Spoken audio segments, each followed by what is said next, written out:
Hey guys, Dan here, and so welcome to my new ride. So I am a bulk tank operator. So what that means is I drive this tractor trailer. It's a 2018 Peterbilt model 579. It's got about 280,000 miles on it. And of course, if you guys followed me for a minute, you know I try to take really good care of my stuff. So I actually just spent 7 hours cleaning this truck. Trying to get all the concrete and stuff out from previous drivers that didn't really care. Can't get it all out now, but I'm working on it.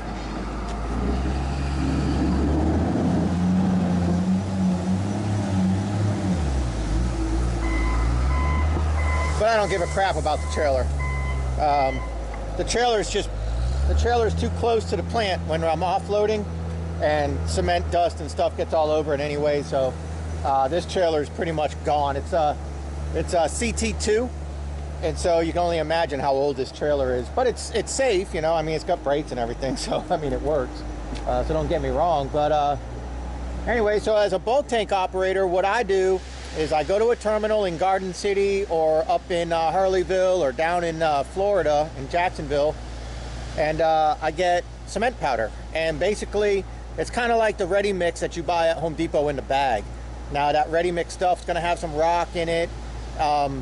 You just add water and go. Well, cement powder is the powder that's in those like ready mix bags. So the way it works is, if you notice this big plant, you got this big plant right here, and you got the conveyor belt going up. So he's loading 57 stones into the hopper, and that brings it up. And then you also have 89 stone over here, which is a little bit smaller rock. And some recipes will call for 89, some recipes will call for 57. And then you got sand, just good clean sand. And then you have cement powder. And depending on the recipe, depends on how much cement powder, rock, and sand goes in. Mix it with water, and those mixing trucks are going down the road, keeping it from setting. Once the concrete stops moving, then it turns into, you know, concrete. Build houses, walls, whatever. Foundations, driveways, whatever. So there he goes right now. He's loading it up. So my part of the job is I fill those really big silos that are going way up, the highest part that you see. Those are full of cement powder.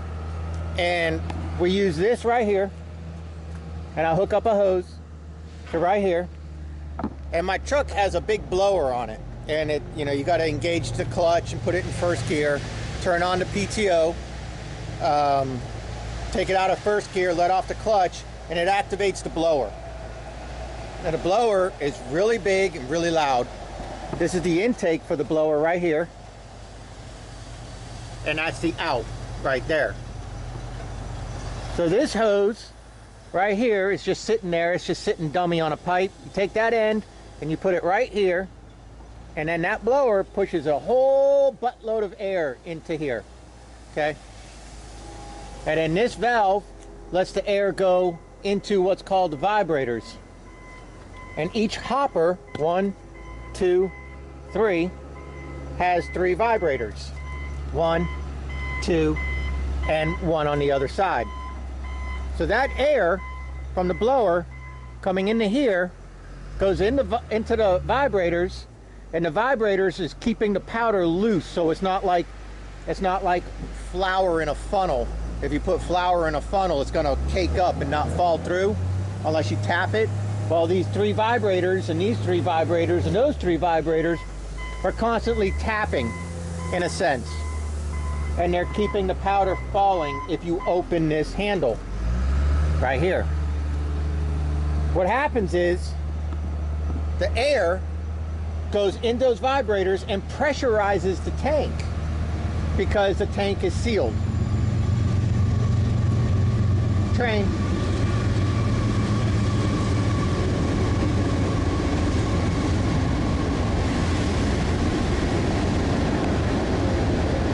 So with a pressurized tank, when you open the valve, of course the powder is going to go out the valve because the tank is pressurized.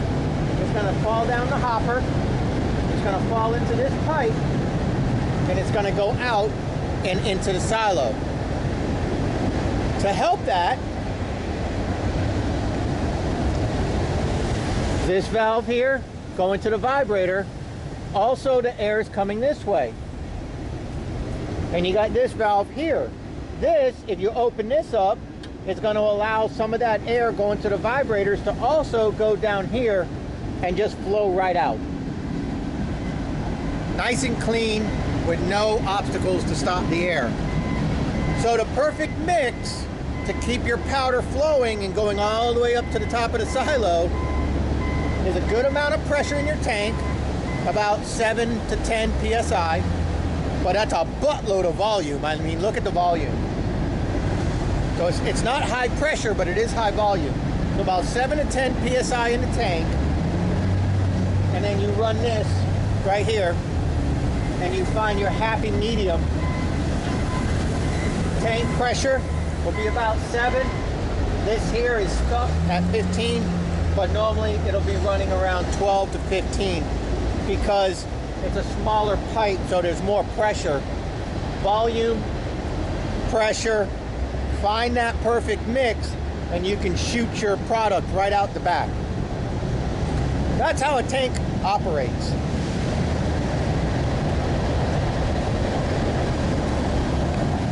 And it just comes right out the back. So once you open the one hopper, it comes through. Now, once the hopper, these are baffled, but not completely to the top. All right, there's only one fill port up there. Well, there's 2 on this trailer, but we don't use the back. When you put it in there at the terminal, it's bringing the product back and forth and down, so it fills the trailer pretty darn evenly. And this right here, there's a little bit of a baffle going up, but not much. But when this empties out, right here, you'll start to quickly lose pressure in your tank because all the air is just flowing out now. There's nothing to stop the air from just flowing out. You'll still have air flowing, but there'll be no back pressure to register. And that's when you know the tank is empty. You'll also know with experience by the sound of the motor. If you have a blower or a vacuum and you strain the vacuum or you strain the grass blower, you know, put your hand over the end of the blower, it picks up in RPM. Same in this situation.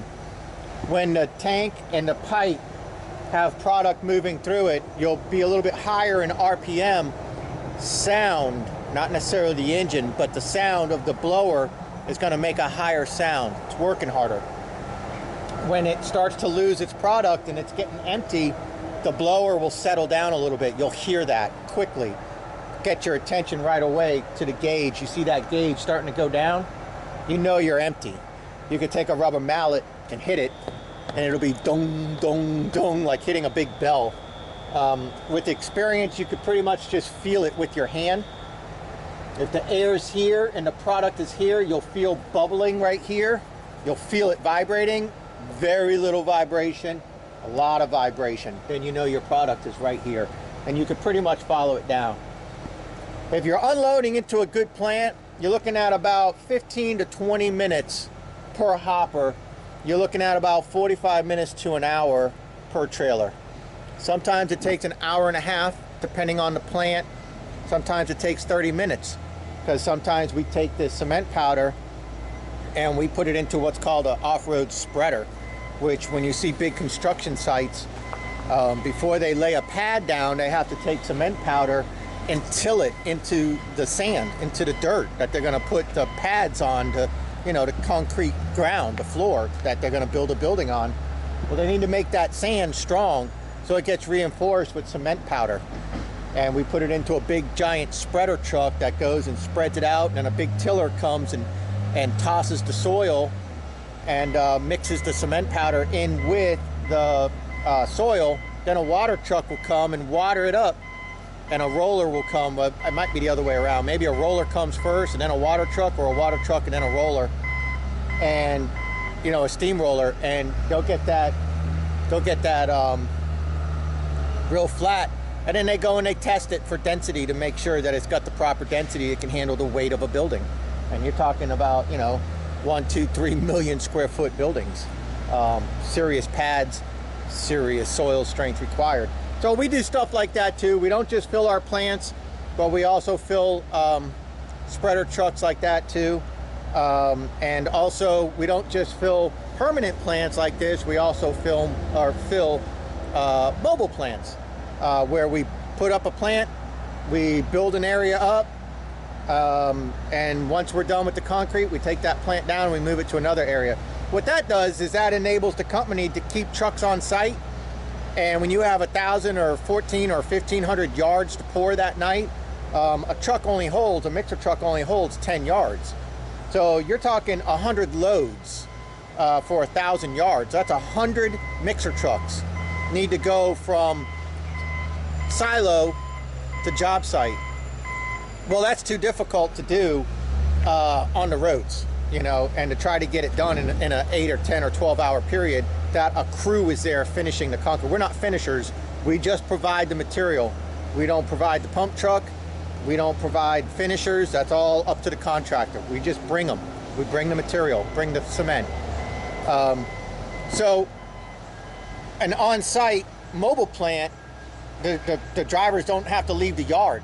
So yeah, you can do 10 trucks can do 10 loads in a 10-hour period and 12-hour period, and put 1,000 yards down like that. In these situations with these permanent plants, it gets kind of stressful when you have a 400-yard pour, because you got traffic, you got trains, you got so much crap going on. You would think that these plants would be able to handle the load better, but yeah, the plant can pump out the cement and fill mixers just as fast as a mobile plant, but a mobile plant, you're on site, no traffic, no trains, nothing to worry about. Here, there's so many obstacles, so we also do the mobile plants. So back to the trailer.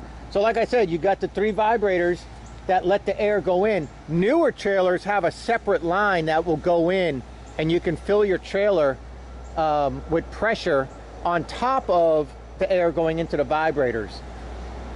The more pressure that you put in here, the more it's pushing the product out the butterfly. All right, so you have to find that happy medium where you got a good amount of pressure in the tank, and so as soon as you open that valve, the pressure wants to escape, and that pushes the product out, that pushes the powder out. Why doesn't it go that way? Because we have check valves. We have a check valve here, and we have a check valve here. You can, under certain situations, you can overcome those check valves and blow the powder through, and that happened to me a couple weeks ago actually. I had a good amount of pressure going, I had product going out, my tanks were full, I just started, all my hopper was full, everything was going out real good, and my PTO took a crap. And as soon as the PTO turned off, all that back pressure flew this way, flew back in, and backed all the way up into here, and it really sucked. So what I ended up having to do when they fixed my PTO is I had to drop this trap door right here. I had to disconnect my trailer from the silo, and I had to take an air line and hook it up to my glad hand, the emergency glad hand, this one, the red one. Don't confuse the blue with the red. The red one is your emergency, so when you pull the red handle in there, it locks your trailer brakes. If you push it in, it provides air. Well, you can hook this up with another glad hand that has a 50-foot hose, which is in the floor of my truck. I took that hose, took the tire inflator off, because I have a tire chuck that I can inflate all my tires if I need to, and I opened that trap door and I shoved that air in there and started loosening up all the product while I had the blower on. And then all of a sudden, boom, it just blew out cement everywhere. Once I did that, I was able to shut the door. Then I opened this one and I did the same thing. Pressure was coming this way. I went this way and met it in the middle with the airline, and then boom, it blew out. Then I shut that door. Once I did that, there was enough movement of air to finish blowing the line out, and I was able to blow my line out. I was able to do it myself, and I actually did it right over there. And I was able to hook back up to the silo and then pump off the cement. And the problem was we were in the middle of a DOT job where DOT doesn't take any rock. They just take pure cement, maybe sand, I don't know. I don't know the recipes. But they take pure cement and water, and you go do DOT mud runs where they're like paving roads and stuff. I don't know. I don't know the recipe. And I'm not going to pretend to be a concrete expert because I don't know. But yeah, so that's it. That's basically how a tank operates, and that's the responsibility of an operator, along with, you know, safe operation of your truck and trailer, making sure your lights and everything work right. Normally I lock my stuff, but not so much here because this only me and another guy park here. But if I ever have my truck going to the main shop, I lock my stuff. But here's one of the hoses. This hose goes from here all the way to the end of the tube. It's a good 20-foot hose, 25-foot hose. I don't know how much it weighs. It weighs about 580,000 pounds, it seems like. But no, it's not too bad. But yeah, you hook up the hose to the plant, and you hook up the other end to here. And then that's how you do it.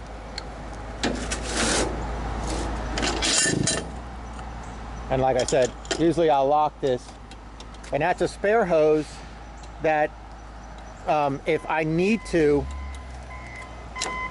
I can connect that hose with this hose for a longer reach, but I haven't needed to do that. Yeah, so that's how the tank operates. It's, you just, like I said, you have to find that perfect balance of pressure up here to push down and the perfect amount of flow to push the product out. When you're doing an old plant that has like 3-inch pipes, you need a lot more line pressure than you do tank pressure, because the tank pressure will put too much product in if you open the butterfly too much. So you have good amount of tank pressure, but you only open the butterfly maybe a quarter or a half open, maybe not even a half, maybe just a quarter to a third, and you find a good amount of volume here to help push that product up. Those are the plants that take a good hour and a half to offload into. If you're going into a spreader truck, or what we call a pig is one of these, but it can hold 5 of these trailers, but it looks just like one of these. But they're humongous. They look like big, giant potbelly pigs. You don't have to run this open at all. There's no restriction because it goes from here straight to the pig, and the pig is just an open vent, so there's no restriction. So you could just run this all the way open, this all the way shut, and just let the tank pressure just blow that out. And as soon as your first hopper is empty, you close this down and leave it open just a little bit for a little flow. Then you open this one all the way. And then once this one's empty, leave this one open a little, shut that one all the way, open that one all the way. You can offload this into a pig in about 25 minutes. We'll do 8 or 9 loads into a pig in one day, you know, as long as travel's not too bad. But so that's the tank operation. That's what it is in a nutshell. And so now as we drive around and stuff like that, I'll be able to show you. Today I got 1 load to do, and then we're gonna go for a long ride and get loaded up in Harleyville. So that's a nice ride up I-95, about 1.5 hour ride up, and get loaded and come on back. All right, so you guys probably want to know a little something about the truck. It's a 2018 Peterbilt 579, 280,000 miles. Comes equipped with a light hanging. That actually, they hit it in the shop. It got serviced, and they hit something, and they caught my light. So they got me a new light on order. It's hanging there, and it still works, but anyways, these rims were disgusting. Everything over here was just absolutely disgusting, and I cleaned the hell out of this truck Saturday. Good amount of acid. This gives you a good look at the intake, the filtration system here. And then right here, if you look inside there, that's the blower motor. But yeah, I cleaned the hell out of this truck, you know, the best I could. 280,000 miles, and this thing's been passed around like a blonde blow-up doll in an all-male prison. I don't know who the last person was that was assigned this truck, but it's been a backup truck. And so, you know, nobody cares about backup trucks. They drive them till they don't need it. They get their truck back, and this one sits nasty. So, but I keep it clean. You guys know me. You know I do. You know I got all my cleaning stuff in there.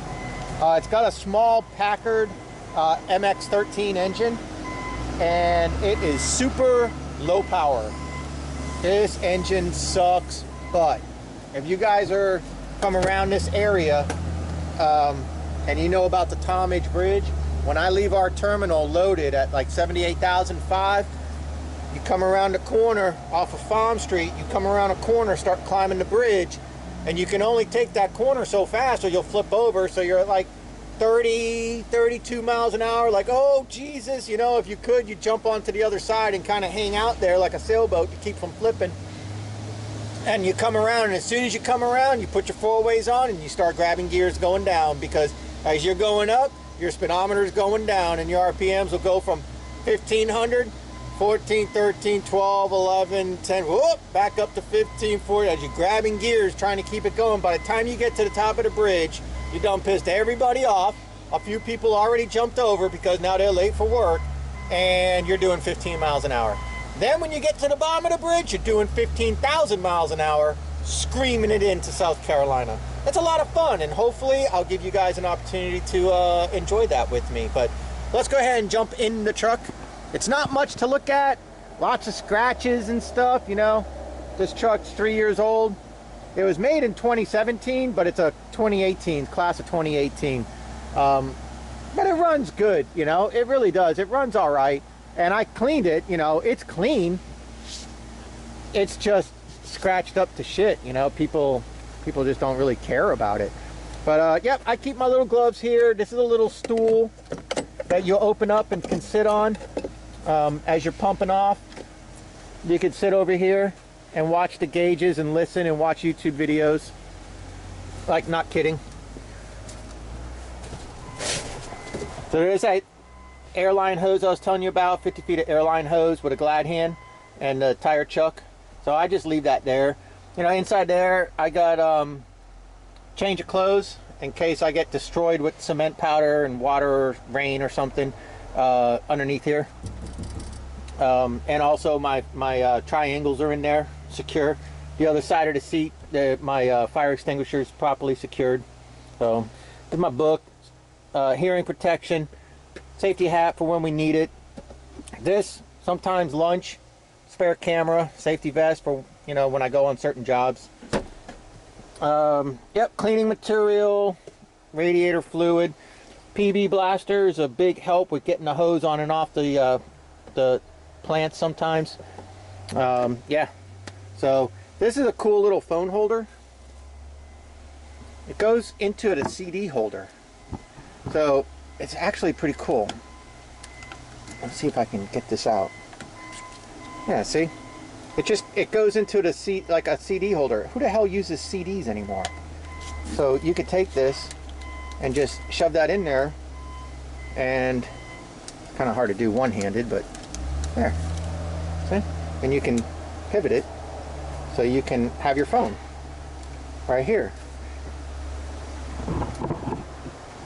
The good thing about that phone being right there is when you wear bifocals, or in my case, progressive lenses that, you know, progressively like bifocals, is when you're driving like this and your boss texts you or something, you can just quickly look and you're perfect in your able, and the little thing comes up, you know, and you can be like, cancel the job? Crap, you know? Like, you could quickly see what's going on. If your phone rings, you can just look down and quickly see. You don't have to be like looking like this, you know, like with your hand, like, trying to see in the bifocal part. So it's kind of nice right there. I got another one up here too, but I don't ever use it. That's for the camera mount. My own CB, got dual antennas on the roof. I got a dash cam that runs 24/7, so day and night that's recording. It's on a 3-minute video, and it loops every 24 hours. So it puts 3-minute clips, and the date and time is correct. and I have it run 24/7. So if I ever come into work and something's wrong with my truck, I can download that real fast, and I can look to see if somebody tampered with it or what.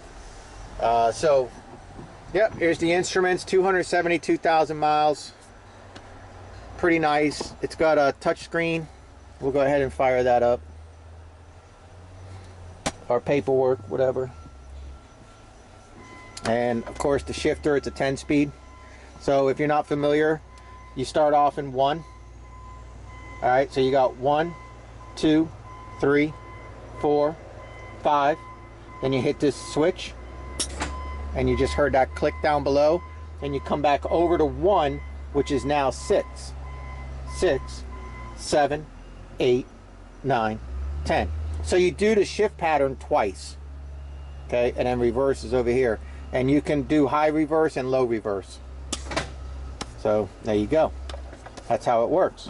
The hardest part of these shifting these trucks is when you get complacent and you forget what damn gear you're in. Happens to me quite often.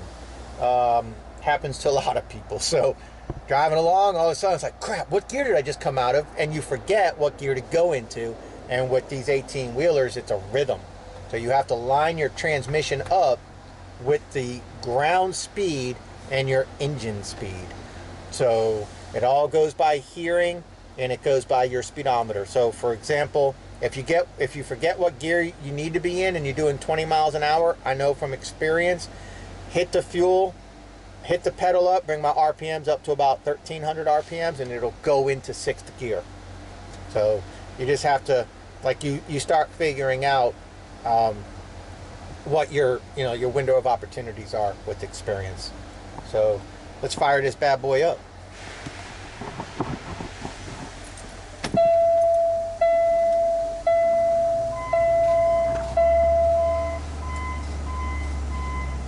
Now, this isn't a cold start. I've already had this thing running for quite a while, but I shut it off to go out and do the video out there. Now, everything's good. It did all of its little checks. The computer is all good. The Peterbilt smart nav's firing up.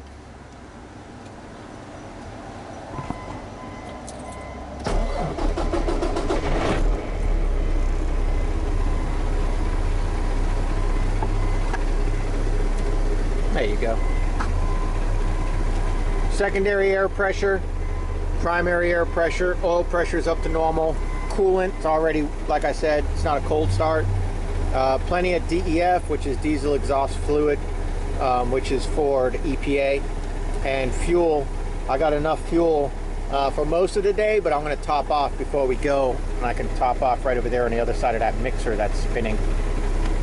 As this is spooling up here, I got steering wheel controls for cruise control, and I got radio, so I can mute it real quick, unmute, seat, volume.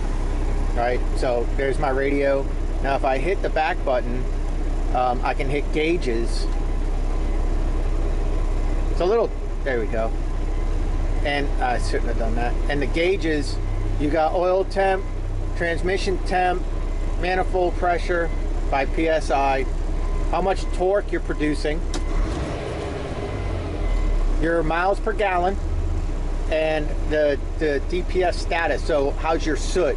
You know, how's the exhaust, like the soot, is it building up? And then there's another screen that I might be able to get to. This thing's getting a little bit touchy.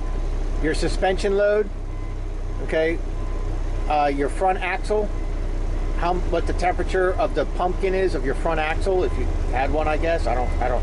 Oh, I'm sorry, no, that's your front, that's your rear axle, front. The front and then the back, that's called your drive tandems. So that's your front drive tandem temperature, your rear drive tandem temperature. So you know if your rear ends are burning up. Your trailer brake, so that's right here. Guess it doesn't work. Maybe, I don't know. And your air filter. So when your air filter starts to get clogged, this gauge will start to go up.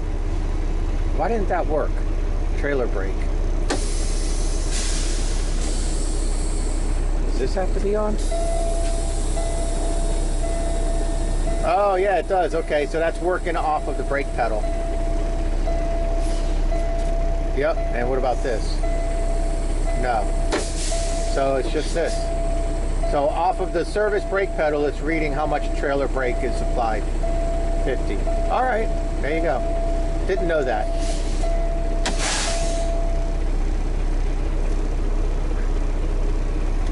Back to the regular gauges. I don't ever use any of that crap. And back to the radio.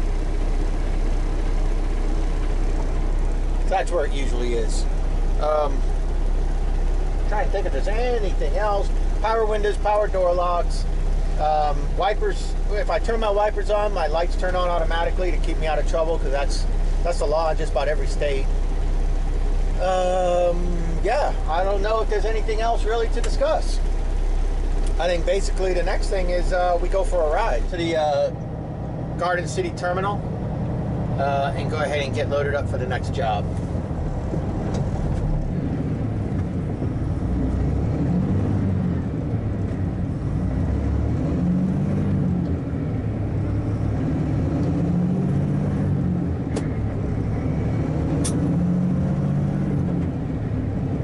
You just heard me hit the air. I just put it into 6th gear, so I'm going back through the pattern again. Now I'm in 7. And I am empty, so I could have started out in 3rd gear, but I was in the sand and climbing up a little hill, getting onto the main road, so it's all good.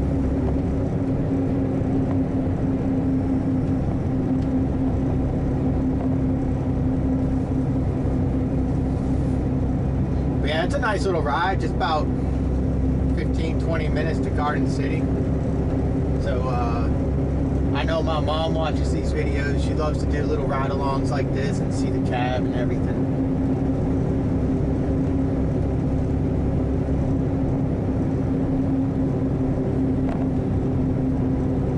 Oh, I got a phone call. Hold on. Yo, what's up, Raven? I just left Richmond Hill. Yeah, you heading to Bloomingdale, or what's the deal? The air conditioning went out in her truck, and she was supposed to drop it off at 12 anyways for some service to get done. So she's gonna go, she's about 10 minutes from the shop. So she's gonna go ahead and drop her truck off to get fixed. And instead of her going home and not having any hours, she'll ride with me. She'll ride passenger and chill and ride with me. Now, she's a long dump driver. She's not a tanker operator. She drives a 18-wheeler dump trailer, which is what I was in for about a week. And then I just moved into this. So, I don't know. I think being a tank operator is like the top of the line in this industry, where, you know, being a dump truck driver, I mean, you know, you got to be careful not to flip over when you raise your box up, you know, take down power lines. So it requires common sense, but not a whole lot of training is involved with being a dump truck driver. But being a tank operator like this, there's training, and either you understand air, volume, pressure, and flow, or you don't. And if you can't understand it, you'll never be able to operate these trailers, because you have to be able to understand that if I do this, this will be the reaction. And if I do that, that'll be the reaction. And if you don't understand that, while you're back there messing with them valves, you're not going to get the product off your trailer. You're just going to have issues. So, being a tank operator, in my opinion, is like the top tier in the concrete industry. And then underneath those would be the mixer operators, would be the next one that I think, you know, because they got to run the chutes and they got to clean their stuff. You know, they need a little bit of training too. You don't just jump in a mixer and go to an address and pour concrete out. You got to have some training. I think the least amount of training is just being a dump truck driver. Okay, everybody, so that's going to end today's video. It's just a little inside look at what we do as a tank operator. This is my friend Raven. I'm sure it's in view because this is like the super wide angle. Not that wide is required for you. I'm not saying I need a wide. I wasn't saying I need a wide angle lens for your thickness. Not to be confused with hotness. It's Raven. So like I said earlier, everybody loves Raven. This is Raven. She should have her own TV show. Like Everybody Loves Raymond. It should be Everybody Loves Raven. So we all look out for Raven. Real cool. But her truck was dropped off for service, and they're going to need it for another day. So we might be blessed Another with her. fucking week. We might be blessed. Oh, this is a kid-friendly channel. We don't curse. Oh, sorry. It's all right. Say like 10 repentance and Mother Marys and all that, because we don't fucking do that shit on this Oh, my Jesus! So, it's baby Jesus. Let's get it right. Oh, baby Jesus. Oh, baby. Oh, my. You talking to me now, or? I mean, I don't have a ring, but I do have a woman. So I mean, I don't want there to be any confusion. Yeah, they do got me messed up. We spent like most of the day together, so we're kind of like, by the end of the day, you're kind of married couples. But then tomorrow she'll hate me again. But it'll all be good. So that is the inside look at like tank operating, like. Well, from the outside looking in, I'm going to try to get you guys like better views of like actually working the tank. I just haven't figured out how I'm going to set the camera up. It's really freaking loud, like annoyingly loud. No, it's really freaking cool. It is really freaking cool. It's really freaking cool. We actually went through the car wash today, well, truck wash rather, a mini truck wash. That was so wrong. It was pretty neat. But that has nothing to do with what I'm talking about. What I'm talking about is actually operating the tank to push the product out and fill a silo. I'm not talking about. Well, you know how like in the songs they have like what it's called? In the song? Yeah, when they sing and stuff like that. Yeah, the chorus and then the hook. Well, we giving hook vibes. The hook in the verse. Yes. The verse. But it's actually called another word. It starts with the A. Starts with an A. Are you acting that you don't know, or do you really not? No, I'm pretty serious. Oh, you don't know what it's called? No, I'm serious. It's a word. I can't remember. An A, and it has to do with music. Music. You know how when they be like, "Yup, in my white tee," yup, and in the background saying, "In my white tee, in my white tee." Now what it's called? Are you sure that's not the hook? No, that's like you gotta give some type of. That's the hook. I thought the hook just be like, okay, we're gonna go with the hook. I think it's the hook. It's not called That's the hook. the hook. But, And then you have the verse. and then you got something else. I don't know, but penicillin can clear that up. So, Woo! That's a big one. We gonna hold me clear. I'll let you take it. so I will try to get better video of actually operating the tank, not just explaining to you, the whole tank thing. This tree truck behind me is like up my ass, and I hate to break his heart, but I'm going to be making a left turn on this one-lane road here shortly. Dumb and Dumber. Hey everybody, wave hi to Dumb and Dumber. It is Dumb and Dumber. It's the John and Kerry show. So, me and Raven have history with Dumb and Dumber that just went by. But yeah, I'll be turning right here at this Chevron. So it sucks to be them. Say goodbye. Bye, guys. Maybe tomorrow she'll be with us, maybe not. It all depends on what dispatch has for her, but I think she's gonna be with us. I ain't saying nothing, so it's up to her. But No, love, I'll be here. Okay. So. I'll be with you, and I'll also be with you guys. Oh, shit. That's if I bring the camera tomorrow. Please bring the camera tomorrow. I'll try. How else we gonna make a movie? Did you hear that? Mood lighting and sensual music. On that note, I will see you guys later.